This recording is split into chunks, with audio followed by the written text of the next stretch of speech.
plan for us, freedom and liberty and growth. That was their plan for us. Because they intended liberty for us, and they sacrificed life and limb, their finances, their reputations, to purchase our liberty. Because make no mistake, liberty is a costly proposition. It doesn't come to any people free, and it certainly didn't come to us free either. Recently, I launched a Congressional Tea Party caucus, and it provides a mechanism for regular Americans to voice their concerns to members of Congress. Now, who would think you would need a vehicle like this in the first place? But what we have heard over the last several years is that Congress isn't listening to us. And so we decided, maybe we should do something about that. So we launched this for one purpose and one purpose only: to give a true voice where real American people can come, and members of Congress will sit where the people sit in hearing rooms. Real people will sit where members of Congress will sit, and we sit back and listen. We've held 2 of these sessions so far. Members of Congress have stood up and given standing ovations to the people who have come in. And I want you to know that I believe in bipartisanship. The first letter I wrote was to Speaker Nancy Pelosi to invite her to come and be a part of the Tea Party caucus. And I want you to know I'm still checking my mailbox. I'm not giving up hope. I'm not done until she's willing to join too. And I believe in miracles. I believe it could happen. No one individual, I want you to know, represents the Tea Party. Just like all of you here tonight, it is composed of patriotic Americans who are concerned with the direction of our country. It's not a political party. It's a set of ideas. And it's very simple. It says, Congress, don't spend more money than you take in.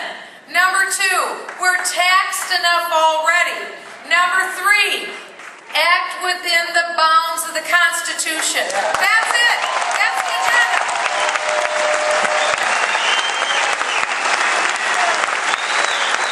It is truly grassroots, and we have never seen anything like this on this large of a scale, because it takes up disaffected Democrats, independents, Republicans, libertarians, Constitution Party people, non-political people. No wonder the left is running screaming for the exits. They can't believe what's happening in our country. Real Americans are taking the country back, and you're at the tip of the spear.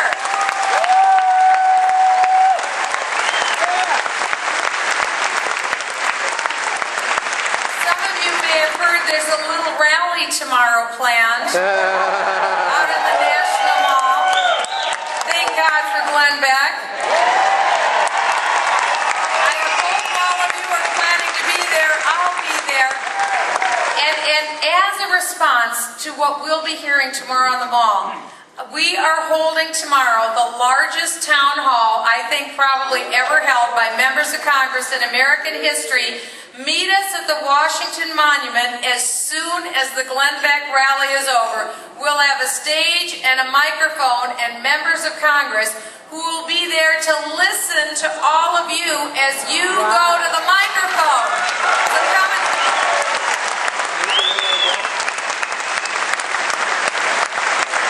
So 1:30 tomorrow, be there, be square. It's going to be an absolutely fabulous historic event. You know, I remember the thousands of people, probably some of you were there, who literally came. I put a call out to people to come from across America to come and try to speak to your members of Congress on the health care bill.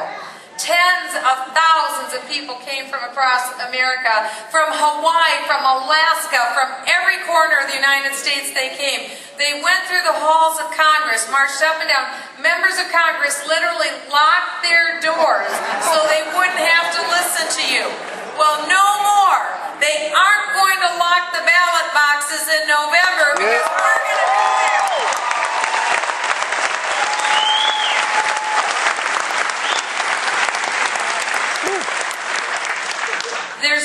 There's an American who gives me great great inspiration, and I want to read his words to you. We've heard from Ronald Reagan, but I want to hear from a patriot who acted in our interests in the spirit of Ronald Reagan, a great Texan. And I love Texans, and a great Texan, because yes, that's right, his name is William Barrett Travis. And I want to read a letter to you this evening as I close.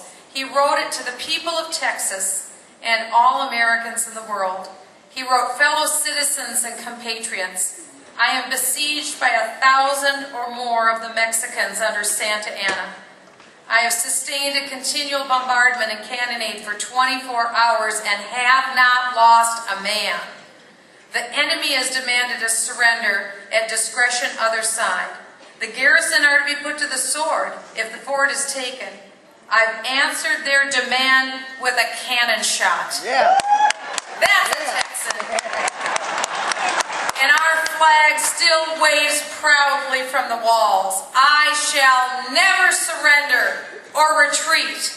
Then I call on you in the name of liberty, of patriotism, and of everything dear to the American character to come to our aid with all dispatch. The enemy is receiving reinforcements daily and will no doubt increase to 3,000 or 4,000 in 4 or 5 days. If my call is neglected, I'm determined to sustain myself as long as possible and die like a soldier who never forgets what is due to his own honor and that of his country. Victory or death." Signed, William Barrett Travis. Yeah.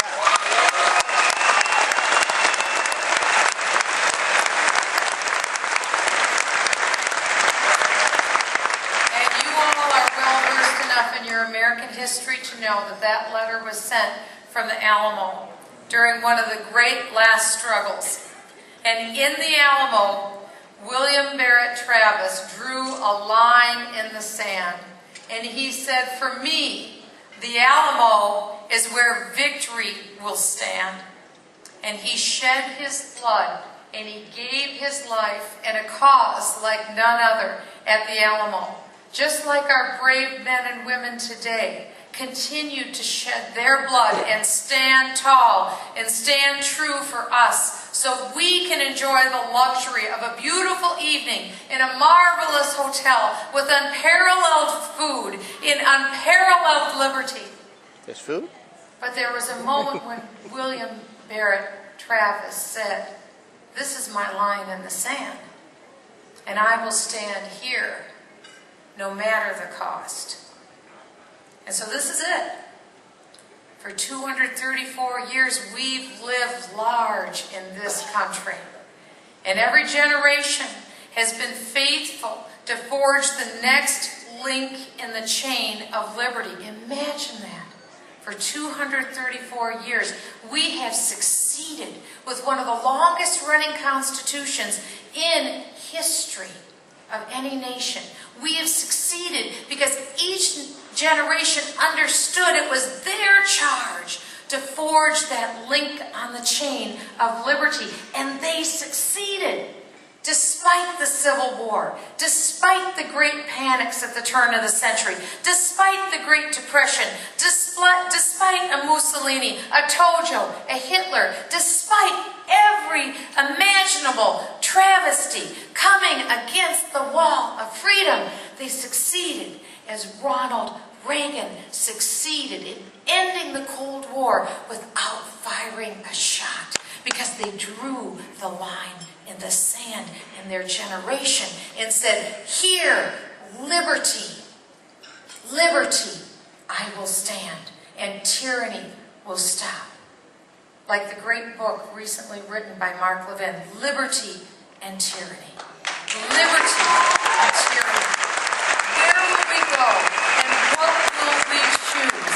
I am confident as I stand before Americans for Prosperity this evening, that we will not be that generation that is so cruel and so selfish to fail to forge our link in the chain to make sure that this beautiful gift goes forward. And not just for ourselves, but for the memory of the posterity, like a William Barrett Travis and like a Ronald Reagan.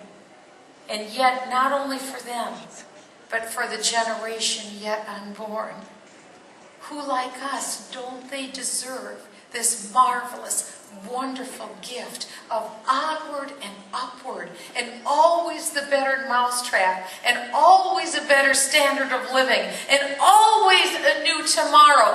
That is America. That is our story, and that's what Americans for Prosperity is all about. The future, onward and upward, and that will be our story too. Thank you so much for allowing me.